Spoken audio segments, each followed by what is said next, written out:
दोस्तों नमस्कार, मैं राम सूरत यादव। जैसा कि आप सभी लोग जानते हैं कि ईवीएम को लेकर के बहुत सारे सवाल उठते रहे और खासकर 2014 से लेकर के तो अब तक बहुत ही ईवीएम मशीन पर सवाल उठे, लेकिन अब जो है बहुत बड़ी खबर आ रही है कि ईवीएम मशीन एकदम बैन हो सकती है। और ऐसा हम इसलिए कह रहे हैं कि 18 पार्टी एक साथ में आकर के अब निर्णय ले लिया है कि ईवीएम मशीन को बैन किया जाए और नहीं तो चुनाव नहीं होगा। और यह 18 पार्टियां कांग्रेस के नेतृत्व में और एक साथ आकर के निर्णय लिया है कि पहले हम चुनाव आयोग के पास जाएंगे। अगर चुनाव आयोग हमारी बात को मानता है, ईवीएम मशीन को बंद करता है तो ठीक है, नहीं तो सबसे बड़ी अदालत सुप्रीम कोर्ट में जाने का निर्णय ले लिया है। और इस निर्णय से पूरी बीजेपी में एक तरीके से हलचल मच गई है, क्योंकि बीजेपी जानती है कि अगर ईवीएम मशीन बंद होती है तो सबसे बड़ा झटका जो है बीजेपी को लगेगा। और जैसा कि आप सभी यह भी जानते हैं कि पिछले महीने छत्तीसगढ़ रायपुर में कांग्रेस का बहुत बड़ा अधिवेशन हुआ था और वह अधिवेशन 3 दिन चला था।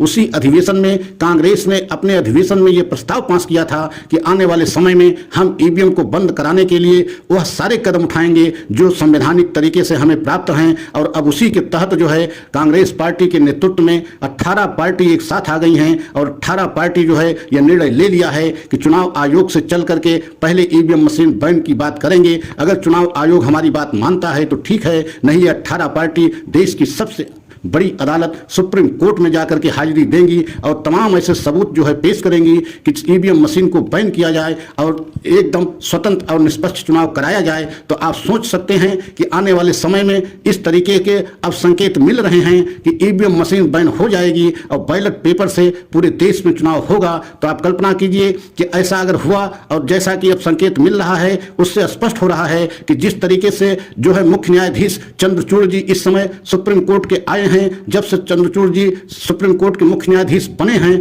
तभी से एक तरीके से बीजेपी की उल्टी गिनती शुरू हो गई है। क्योंकि एक तरीके से बहुत बड़ा उन्होंने फैसला देते हुए जिस तरीके से चुनाव आयुक्त की नियुक्ति को लेकर के उन्होंने आदेश दिया है कि अब चुनाव आयोग में किसी भी आयुक्त की नियुक्ति जो है प्रधानमंत्री नहीं कर सकते हैं और उसमें विपक्ष के नेता होना बहुत जरूरी है और मुख्य न्यायाधीश स्वयं रहेंगे। एक तरीके से एक कमेटी बना दी गई है और उस कमेटी में प्रधानमंत्री, विपक्ष के नेता एवं जो है मुख्य न्यायाधीश स्वयं रहेंगे और उनके तीनों लोगों के द्वारा ही जो है किसी भी चुनाव आयुक्त की नियुक्ति होगी। तो इन सारी खबरों से एकदम बीजेपी हैरान परेशान है। और इसी बीच में इस तरीके के खबर आना, जिस तरीके से ईडी और सीबीआई को लेकर के भी 18 पार्टी पहले ही जो है सुप्रीम कोर्ट में पहुंच चुकी हैं और याचिका दायर कर दिया है कि सीबीआई और ईडी के लिए एक गाइडलाइन जारी किया जाए कि उनके द्वारा मनमानी तरीके से विपक्ष के नेताओं को जब चाह रहे हैं, जहां चाह रहे हैं वही गिरफ्तारी कर ले रहे हैं, जब चाह रहे हैं अचानक किसी के घर पे पहुंच करके छापा मार रहे हैं। तो जिस तरीके से 18 पार्टियां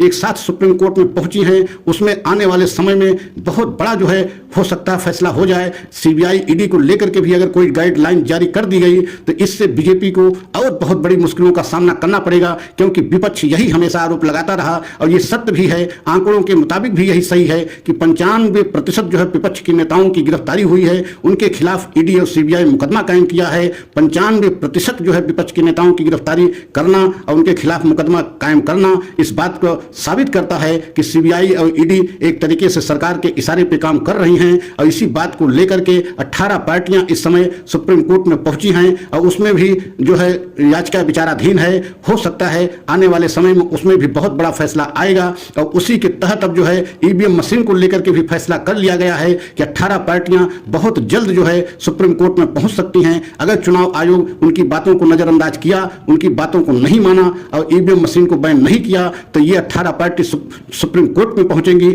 और वहां से अगर न्याय मिला तो आने वाले समय में एकदम उम्मीद है कि ईवीएम मशीन बंद हो जाएगी, बैन हो जाएगी और बैलेट पेपर से चुनाव होगा। और यही वजह है कि इस खबर से सबसे ज्यादा अगर हैरान परेशान है तो बीजेपी हैरान परेशान है, क्योंकि बीजेपी अब तक तो ये कहती रही कि हम कभी भी जो है ईवीएम मशीन का इस्तेमाल गलत तरीके से नहीं होने देंगे, लेकिन जब से यह 18 पार्टियां फैसला किया है तब से बीजेपी बहुत ही हैरान परेशान है। इसका मतलब है कहीं न कहीं बीजेपी को जो है ईवीएम मशीन में दुरुपयोग की बू आ रही है। और यही वजह है कि अब जो 18 पार्टी कांग्रेस के नेतृत्व में फैसला कर लिया है कि हर कीमत पे ईवीएम मशीन को बैन करा करके ही छोड़ेंगे। तो आने वाले समय में सभी को यह खबर बहुत अच्छा लगेगा कि ईवीएम मशीन पे पूरे देश की जनता को भी एक तरीके से संदेह हो रहा था, पूरे देश की जनता में भी आवाज उठ रही थी कि ईवीएम मशीन बैन किया जाए और विपक्ष विपक्ष तो हमेशा 2014 से आवाज उठाता रहा, हर मंच से उठाता रहा। जब भी कहीं चुनाव हुए हैं तो उसमें कहीं न कहीं ऐसे ईवीएम की मशीन पकड़ी गई है जिससे ये संदेह होना स्वाभाविक था, लेकिन उनकी आवाज को